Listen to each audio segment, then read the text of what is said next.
అపోస్తలుల కార్యములు 14వ అధ్యాయము. ఇకోనియాలో జరిగినదేమనగా, వారు కూడి యూదుల సమాజ మందిరములో ప్రవేశించి తేటగా బోధించినందున అనేకులు యూదులను గ్రీసు దేశస్థులను విశ్వసించిరి. అయితే అవిధేయులైన యూదులు అన్యజనులను పురికొలిపి వారి మనస్సులలో సహోదరుల మీద పగ పుట్టించిరి. కాబట్టి వారు ప్రభువును ఆనుకొని ధైర్యముగా మాటలాడుచు అక్కడ బహుకాలము గడిపిరి. ప్రభు వారి చేత సూచన క్రియలను అద్భుతములను చేయించి తన కృపా వాక్యమును సాక్ష్యమిప్పించుచుండెను. ఆ పట్టణపు జన సమూహములో భేదములు పుట్టగా కొందరు యూదుల పక్షముగాను కొందరు అపోస్తుల పక్షముగాను ఉండిరి. మరియు అన్యజనులను యూదులను తమ అధికారులతో కలిసి వారి మీద పడి వారిని అవమానపరిచి రాళ్ళు రువ్వి చంపవలనని ఉండిరి. వారా సంగతి తెలుసుకొని లుకయోనియాలోని పట్టణములకు లుస్త్రకును దెర్బేకును చుట్టుపట్లనున్న ప్రదేశమునకును పారిపోయి అక్కడ సువార్త ప్రకటించుచుండిరి. లుస్త్రలో బలహీన పాదములు గల ఒకడుండెను.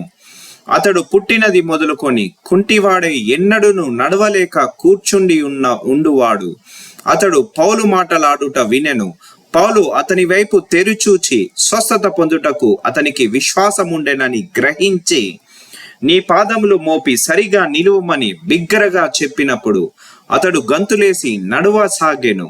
జన సమూహములు పౌలు చేసిన దాన్ని చూచి లుకయోనియా భాషలో దేవతలు మనుష్య రూపము తాల్చి మన యొద్దకు దిగి వచ్చి ఉన్నారని కేకలు వేసి బర్నబాకు ద్యుపతి అనియు పౌలు ముఖ్య ప్రసంగి అయినందున అతనికి హెర్మే అనియు పేరు పెట్టిరి.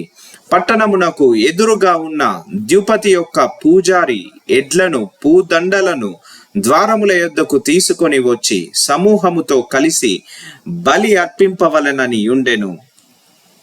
అపోస్తులైన బర్నబాయు పౌలును ఈ సంగతి విని తమ వస్త్రములు చించుకొని సమూహములోనికి చొరబడి, అయ్యలారా, మీరెందుకిలాగు చేయుచున్నారు? మేము కూడా మీ స్వభావము వంటి స్వభావము గల నరులమే. మీరు ఈ వ్యర్థమైన వాటిని విడిచిపెట్టి ఆకాశమును భూమిని సముద్రమును వాటిలో ఉండు సమస్తమును సృజించిన జీవము గల దేవుని వైపు తిరగవలెనని మీకు సువార్త ప్రకటించుచున్నాము.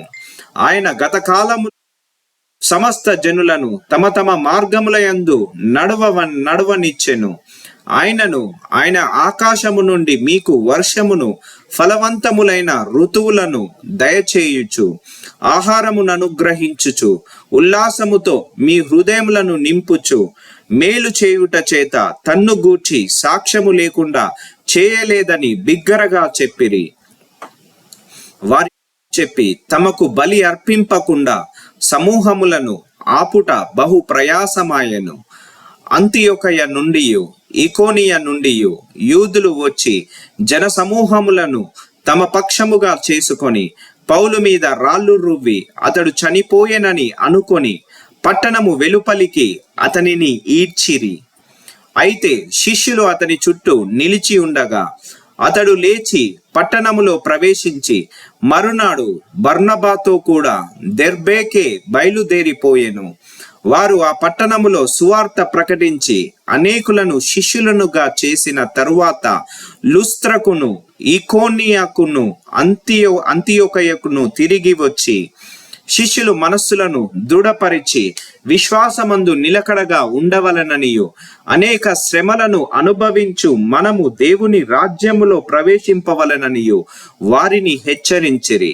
మరియు ప్రతి సంఘములో వారికి పెద్దలను ఏర్పరచి ఉపవాసముండి ప్రార్థన చేసి వారు నమ్మిన ప్రభువునకు వారిని అప్పగించిరి. తరువాత పిసిదియా దేశమంతటా సంచరించి పంఫూలియాకు వచ్చిరి. మరియు పెర్గేలో వాక్యము బోధించి అత్తాలియాకు దిగి వెళ్ళిరి. అక్కడ నుండి ఓడ ఎక్కి తాము నెరవేర్చిన పని నిమిత్తము దేవుని కృపకు అప్పగింపబడిన వారై మొదట బయలుదేరిన అంతియొకయకు తిరిగి వచ్చిరి. వారు వచ్చిన సంఘమును సమకూర్చి దేవుడు తమకు తోడైయుండి చేసిన కార్యములన్నీ అన్యజనులు విశ్వసించుటకు ఆయన ద్వారము తెరచిన సంగతియు వివరించిరి. పిమ్మట వారు శిష్యుల యొద్ద బహుకాలము గడిపిరి.